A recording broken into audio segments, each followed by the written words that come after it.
The stained-glass apostles of St. Michael's Cathedral watched in silent judgment as the pews filled that Sunday morning.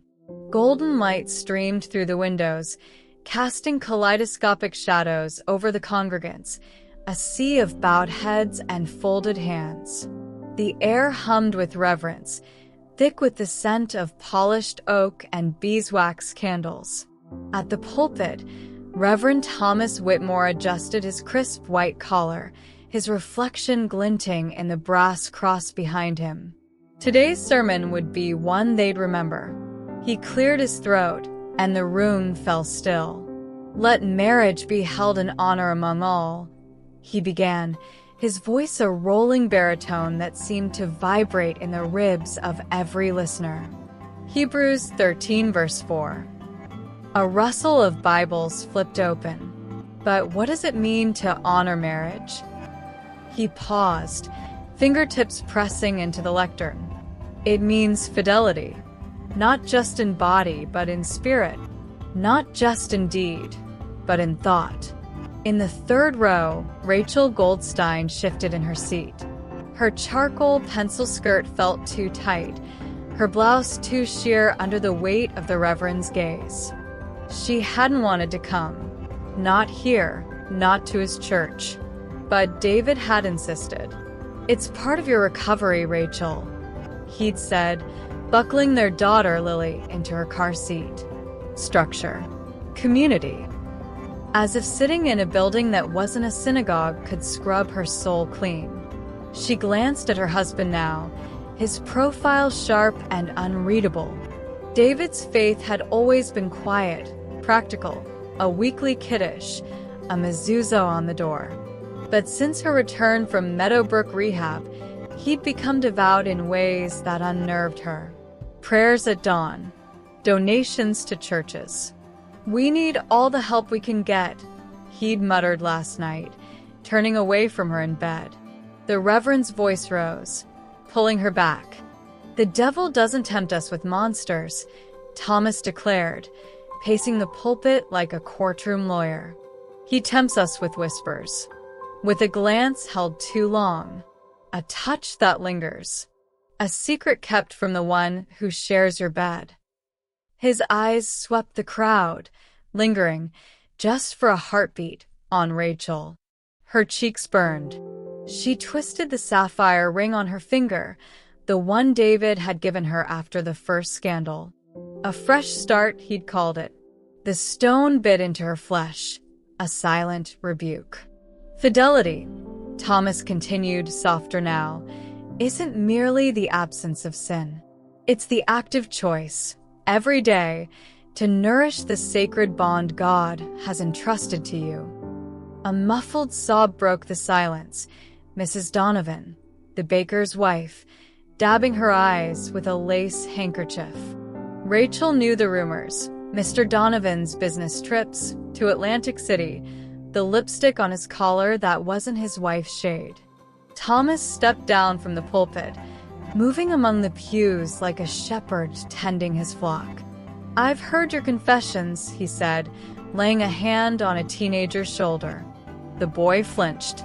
"The lies, the lusts, the shame you carry like chains." His palm hovered over an elderly man's head. "But God sees your repentance. And so do I." Rachel's breath hitched as he drifted closer.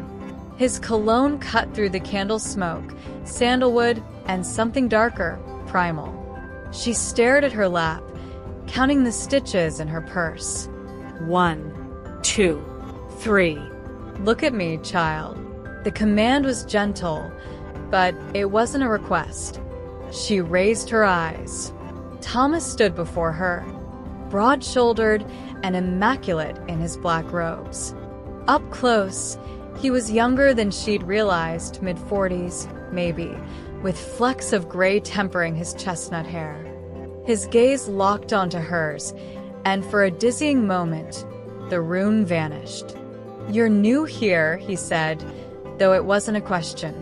David answered for her. "My wife's recovering from an illness. We thought your support group might help." "An illness?" Rachel dug her nails into her palms, as if her addiction were a flu to be sweated out. Thomas's expression softened. All are welcome in God's house. He placed a hand on her shoulder, and a current shot through her. Hot, electric, wrong. What's your name, dear? Rachel, she whispered. Rachel. He tested the name like a psalm. The Hebrew for you, isn't it? A creature of purity, of sacrifice. His thumb brushed the edge of her collarbone. Join me after the service. We'll talk. He moved on, leaving her skin tingling. David squeezed her hand, mistaking her tremor for gratitude. The crowd dispersed, buzzing with holy fervor, but Rachel lingered in the pew. Through the arched windows, she watched Thomas in the courtyard, surrounded by parishioners. A young mother clung to his arm, pouring out her troubles. He nodded, his brow furrowed in practiced compassion. He's something, isn't he? Rachel turned. A red-haired woman in a floral dress smiled down at her. First time? Is it that obvious? The woman laughed, sliding into the pew. Honey, we all looked like deer in headlights our first time. I'm Marcy. She extended a hand. Divorced. 2 kids. Found Jesus. And Pastor Tom. After my ex ran off with his paralegal. Rachel hesitated. I'm not. I'm Jewish. Marcy waved a dismissive hand. Tom doesn't care. He says we're all lambs needing a shepherd. She leaned closer, conspiratorial. Between us, half the women here are in love with him. But don't worry, he's got a heart of stone. All that fidelity talk isn't just for show. Rumor is he's never even been kissed. A bead of sweat trickled down Rachel's back. Anyway, Marcy chirped. The support group meets in the basement. We've got coffee.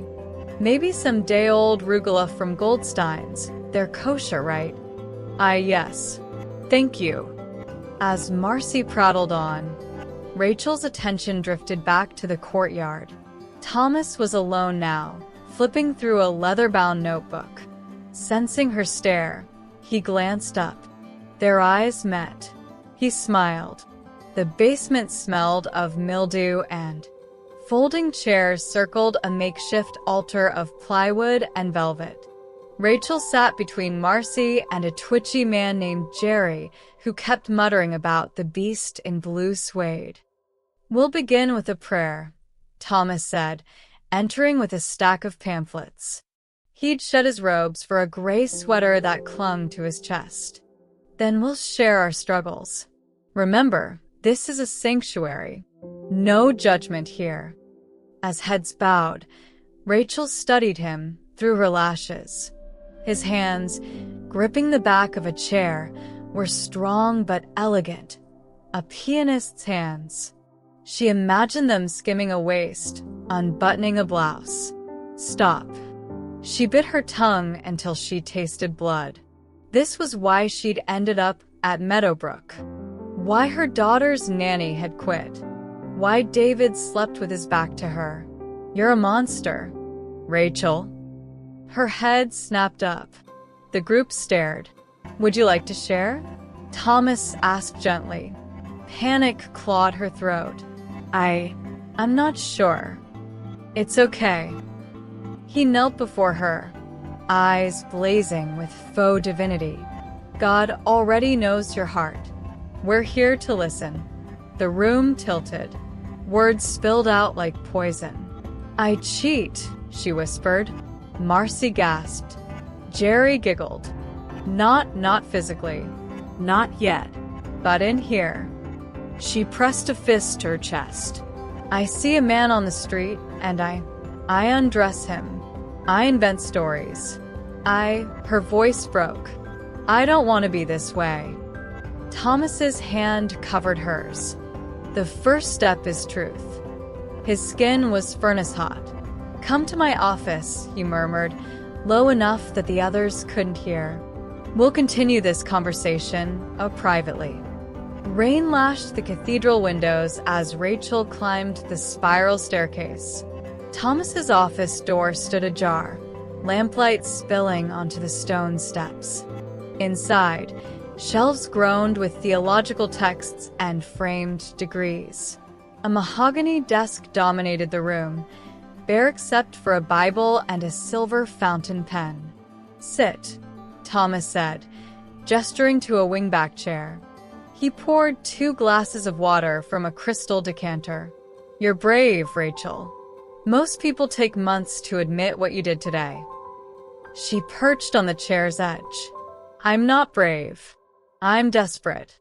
"Desperation," he said, leaning against the desk, "is where God does his best work."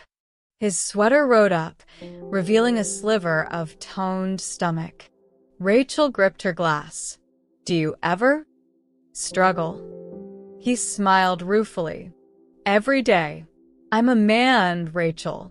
Temptation doesn't spare the clergy." A clap of thunder shook the building. The lamp flickered. "What do you do?" she asked. When it gets bad?" Thomas moved closer, his shadow swallowing her. "I pray." His thumb brushed her lower lip. "But sometimes—" The door creaked. They sprang apart as David appeared, droplets glistening in his hair. "There you are," he said, smiling obliviously. "Lily's asking for you." Thomas straightened his sweater. "Your daughter's blessed to have such a devoted mother." David's smile tightened. "Let's go, Rachel. The sitter needs relief." In the parking lot, as David buckled Lily into her car seat, Rachel glanced back at the cathedral. Thomas stood in his office window, watching. She slipped her hand into her purse, fingers closing around the crumpled receipt she'd found in his trash bin earlier. The Pine Inn, room 12, 9 p.m. The storm broke as they drove away. The Meadowbrook Rehabilitation Center had been a fortress of sterile white walls and whispered confessions. Rachel's journal lay open on her lap now, its pages warped from nights spent crying over them. She traced the entry dated 6 months prior, the ink smudged by a teardrop. Day 17. Dr. Voss says I need to interrogate the root of my addiction. But the root is a mirror, and I hate what stares back. Outside the cathedral office window, rain needled the glass, blending past and present into a watercolor haze. "You're here because you want to be here, Rachel." Dr. Voss adjusted his tortoiseshell glasses, his voice a monotone calibrated to soothe. "Let's explore that." Rachel picked at the fraying hem of her sweatshirt, David's sweatshirt, smuggled in like contraband. The group therapy circle watched her, a tribunal of strangers. The stockbroker who'd blown his savings on cam girls, the pastor's wife caught with her yoga instructor, the college student who'd auctioned her virginity online. "I don't want to be here," Rachel said. "My husband thinks I'm a whore." A collective inhale. The pastor's wife crossed herself. Dr. Voss scribbled a note. "And what do you think you are?" She stared at the ceiling, where a water stain bloomed like a Rorschach test. "A ghost. I cheat, but not with people. With possibilities. The barista who misspells my name. The dad at Lily's ballet class. I invent entire lives with them in my head. Then she swallowed. I touch myself in bathroom stalls. Parking lots. Once during Yom Kippur services." The stockbroker whistled. "Damn, girl." "Your fantasies," Dr. Voss pressed, "do they involve emotional connection or purely animal?" She spat. "It's always animal." Later, in her dormitory room, Rachel uncapped a stolen pen and wrote. Day 22. They say sex addiction is about power, not pleasure. Then why do I feel so weak? A knock interrupted her. A waifish blonde stood in the doorway, Sarah, the college student, clutching a teddy bear with one button eye missing. "Can I sleep here?" Sarah whispered. "Room 4's toilet keeps running. It sounds like someone laughing." Rachel hid her journal. "Sure." They lay side by side on the narrow bed, shoulders brushing. Sarah smelled of strawberry gum and fear. "My pastor was the first," she said suddenly. "Back home. He said we were praying together." Rachel turned to face her. Moonlight carved hollows under the girl's eyes. "How old were you?" 15. Sarah pressed the teddy bear to her chest. "He's still out there, preaching. Marriage is sacred, blah blah. Meanwhile, I'm here because I screwed 3 Tinder dates in one night just to feel," she trailed off. "Normal. Empty." Rachel reached for her hand. Sarah flinched, but didn't pull away. "You're late." Thomas's voice echoed off the basement's cinderblock walls. Rachel hovered in the doorway, the pine and receipt crumpled in her fist. He stood by the support group's coffee urn, pouring 2 cups. "I wasn't sure I'd come," she said. "But here you are." He handed her a mug. "Black, right? Like your soul these days." The joke unsettled her. She sipped, bitter, no cream. He remembers. "You found my note," he said casually. Rachel stiffened. "The receipt in your office trash. Room 12. 9 p.m. Thomas leaned against the folding table, arms crossed. The sweater he wore today was navy, tied around his biceps. "Curiosity is dangerous, Rachel. So are motel rooms." A smile flickered. "Meet me tonight. See for yourself." "Why?" "Because you're already wondering." He stepped closer, his breath warming her ear. "Wondering if I'm a hypocrite, a predator, or just a man like you're just a woman." Her pulse roared. "I'm married, and I'm celibate." His knuckle grazed her collarbone. "But we're both liars, aren't we?" The teddy bear lay in the dumpster, its remaining eye glinting in the sodium lights. Rachel dug through coffee grounds and pill bottles, retrieving it. "Sarah?" She knocked on room 4's door. "You left Mr. Buttons." No answer. Inside, the bed was stripped, the closet bare. A nurse found her there, clutching the bear. "Checked out this morning," the nurse said. Family pulled her. Said we were filling her head with sinful excuses. Rachel's journal entry that night was a single sentence. "Day 45. Sarah's gone. I didn't even say goodbye." David hovered over his laptop, surveillance software parsing Thomas's social media, sermon clips, charity events, a 2018 youth group trip to Lake Michigan. Innocent, save for one photo, Thomas kneeling beside a blonde teen, his hand on her back. Sarah L. The tag read, "Blessing our volunteers." David zoomed in. The girl's smile didn't reach her eyes. "Daddy." Lily tugged his sleeve, clutching a crayon drawing. "I made this for Mommy. It's us at the park." He stared at the stick figures, a red-scribbled woman floating above a green hill, detached. "She'll love it," he lied. Room 12's neon sign buzzed like a dying wasp. Rachel parked David's Lexus 2 blocks away, her hoodie damp with drizzle. The motel was a relic, cracked stucco, curtains the color of nicotine stains. "This is madness," she thought, climbing the outdoor stairs. She knocked. Thomas opened the door, backlit by a flickering lamp. He wore jeans and a faded band t-shirt, startlingly human. "You came." The room smelled of mildew and whiskey. A Bible sat on the nightstand, post-it notes peeking from its pages. "Is this where you bring them all?" she asked. "All." He poured amber liquid into a plastic cup, There's no all, Rachel. Just you. She barked a laugh. Bullshit. The receipt was a test. You wanted me to find it. And you wanted to be found. He stepped closer. Why else keep coming to church? To the support group? You're hungry. I see it. His thumb brushed her lower lip. But you need permission to bite. Her resolve cracked. Later, tangled in sheets that reeked of bleach, she asked, "What about your vows?" Thomas lit a cigarette, the glow outlining his profile. "I'm saving souls, even yours, by sinning, by understanding sin." He blew smoke at the water-stained ceiling. "How can I preach redemption if I haven't tasted the fall?"